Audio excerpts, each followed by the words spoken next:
Atos, capítulo 17. Então eles viajaram através das cidades de Anfípolis e Apolônia e chegaram a Tessalônica, onde havia uma sinagoga judaica. Como era costume de Paulo, ele foi lá pregar e durante 3 semanas seguidas discutiu as escrituras com o povo, explicando as profecias a respeito dos sofrimentos do Messias e da volta dele à vida, provando que Jesus era o Messias. Alguns que ouviram acreditaram e se converteram, incluindo-se um grande número de homens gregos piedosos e também muitas mulheres importantes da cidade. Mas os líderes judaicos ficaram com inveja e animaram os sujeitos maus das ruas a se revoltarem e atacarem a casa de Jason, pretendendo levar Paulo e Silas ao conselho da cidade para serem castigados. Como não encontraram os dois lá, em lugar deles arrastaram Jason e alguns dos outros crentes e levaram diante do conselho. Paulo e Silas viraram o resto do mundo de cabeça para baixo e agora estão aqui perturbando a nossa cidade, clamavam eles. E Jason deixou os dois entrar em sua casa. Todos eles são culpados de traição, porque dizem que há um outro rei, Jesus, em lugar de César. O povo da cidade, como também os juízes, ficaram inquietos com essas informações e só deixaram os acusados ir embora depois de pagar multa. Naquela noite, os cristãos fizeram Paulo e Silas saírem depressa para Bereia. Ali, eles foram à sinagoga pregar.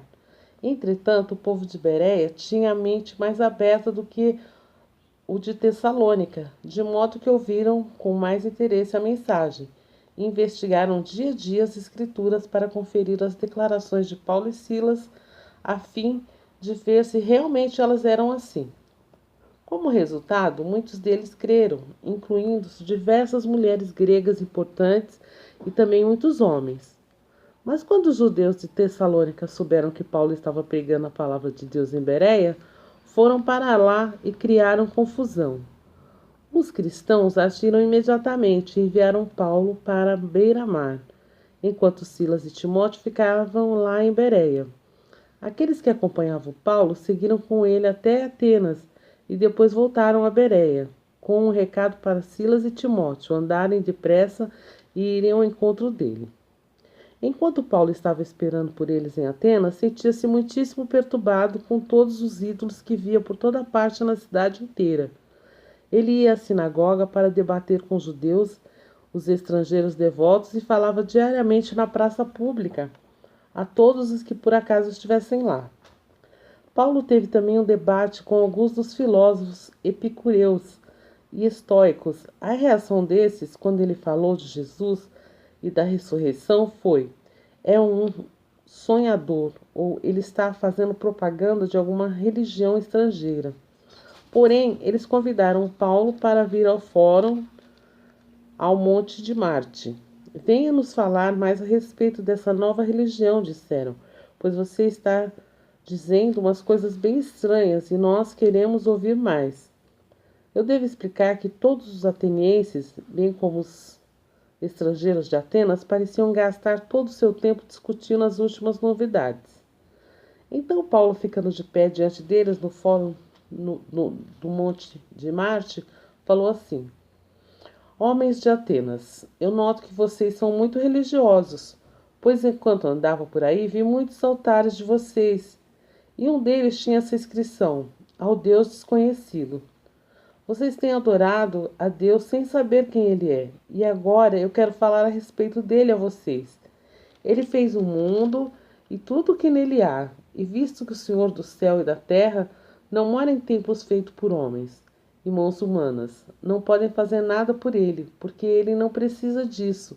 Ele mesmo dá vida e a respiração a tudo e satisfaz todas as necessidades que existem. Ele criou, partindo de um só homem, Adão, todas as pessoas do mundo, e espalhou as nações pela face da terra, e determinou previamente qual delas se levantaria e qual cairia. E determinou as fronteiras das nações. O seu objetivo em tudo isso foi que eles buscassem a Deus e andassem ainda que apalpeladas apalpadelas em direção a ele, para conseguir encontrar, embora não esteja longe de nenhum de nós, porque nele nós vivemos e nos movemos e existimos. Como diz um dos próprios poetas de vocês, nós somos filhos de Deus. Se isso é verdade, não devemos imaginar Deus como um ídolo de ouro ou de prata ou feito de pedra pelos homens.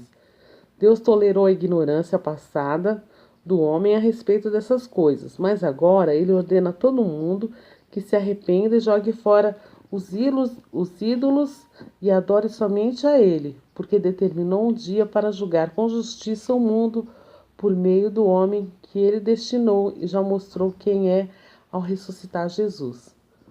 Quando ouviram Paulo falar da ressurreição de uma pessoa que esteve morta, alguns riram, mas outros disseram: outro dia nós queremos ouvir mais a respeito disso.